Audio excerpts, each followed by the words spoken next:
السلام علیکم ورحمۃ اللہ وبرکاتہ۔ الحمدللہ رب العالمین۔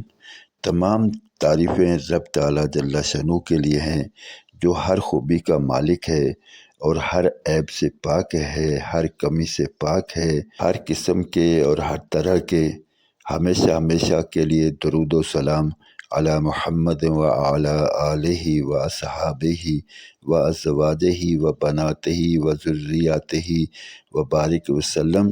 آج ہماری گفتگو کا موضوع سحری سے متعلق ہے۔ طبرانی شریف نے حضرت ابن عمر رضی اللہ عنہ روایت کرتے ہیں کہ نبی مکرم صلی اللہ علیہ وسلم کا ارشاد ہے، خود حق تعالی جل شانہ اور اس کے فرشتے سحری کھانے والوں پر رحمت نازل فرماتے ہیں۔ اس قدر حق تعالی جل شانہ کا انعام و احسان ہے کہ روزہ کی برکت سے اس سے پہلے کھانے کو، جس کو سحری کہتے ہیں، امت مسلمہ کے لیے ثواب کی چیز بنا دیا، اور اس میں بھی مسلمانوں کو اجر دیا جاتا ہے۔ بہت سی احادیث میں کھانے کی فضیلت اور اجر کا ذکر ہے۔ علامہ عینی رحمۃ اللہ علیہ نے 17 صحابہ سے اس کی فضیلت کی حدیث نقل کی ہے اور اس کے مستحب ہونے پر اجماع نقل کیا ہے۔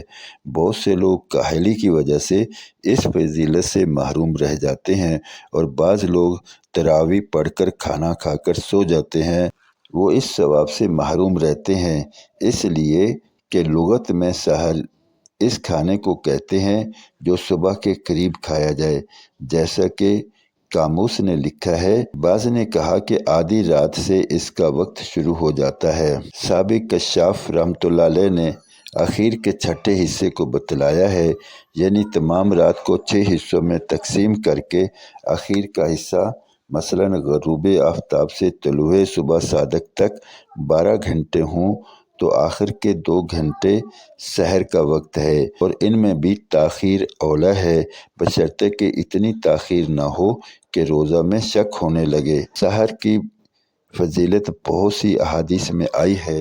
نبی مکرم صلی اللہ علیہ وسلم کا ارشاد ہے کہ ہمارے اور اہل کتاب یعنی یہود و نصارہ کے روزہ میں سحری کھانے میں فرق ہوتا ہے کہ وہ سحری نہیں کھاتے۔ ایک جگہ ارشاد ہے سحری کھایا کرو، اس میں برکت ہے۔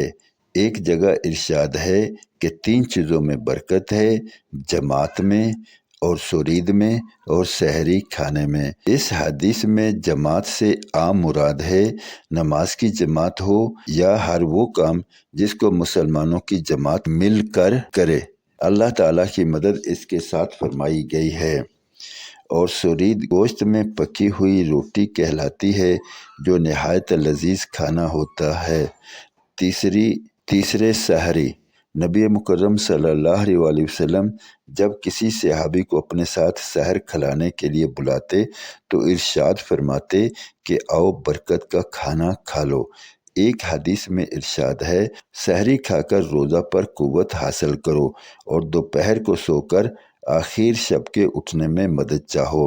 حضرت عبداللہ بن حارث ایک صحابی سے نقل کرتے ہیں کہ نبی مکرم صلی اللہ علیہ وسلم کی خدمت میں ایسے وقت حاضر ہوا کہ آپ سحری نوش فرما رہے تھے۔ آپ صلی اللہ علیہ وسلم نے ارشاد فرمایا، یہ ایک برکت کی چیز ہے جو اللہ تعالیٰ جل شانہ نے تم کو عطا فرمائی ہے، اس کو مت چھوڑنا۔ نبی مکرم صلی اللہ علیہ وسلم نے متعدد روایات میں سحور کی ترغیب فرمائی ہے، حتیٰ کہ ارشاد ہے کہ اور کچھ ہو نہ ہو ایک چھوارا ہی کھا لے یا ایک گھونٹ پانی ہی پی لے۔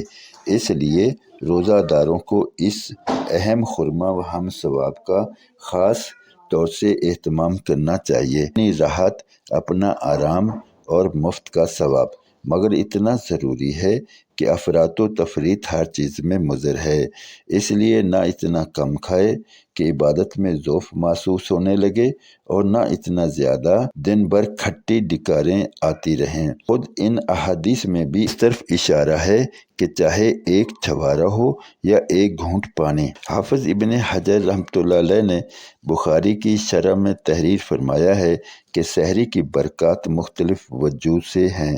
اتباع سنت ہے، اہل کتاب کی مخالفت کہ وہ سحری نہیں کھاتے اور ہم لوگ حد الوسع اس کی مخالفت کے مامور ہیں۔ نیز عبادت پر قوت، عبادت میں دل بستگی کی زیادتی، نیز شدت بھوک سے اکثر بدخلقی پیدا ہو جاتی ہے، اس کی مدافعت۔ گزارش ہے کہ ان اعمال کو اپنے دوست احباب عزیز و اقارب تک پہنچائیں، نیکی کے کام میں ایک دوسرے کے معاون بنیں اور انہیں بھی اللہ رب العزت کی اور نبی مکرم صلی اللہ علیہ وسلم کی باتوں کو امت میں پھیلانے اور ترغیب دینے پر لگائیں۔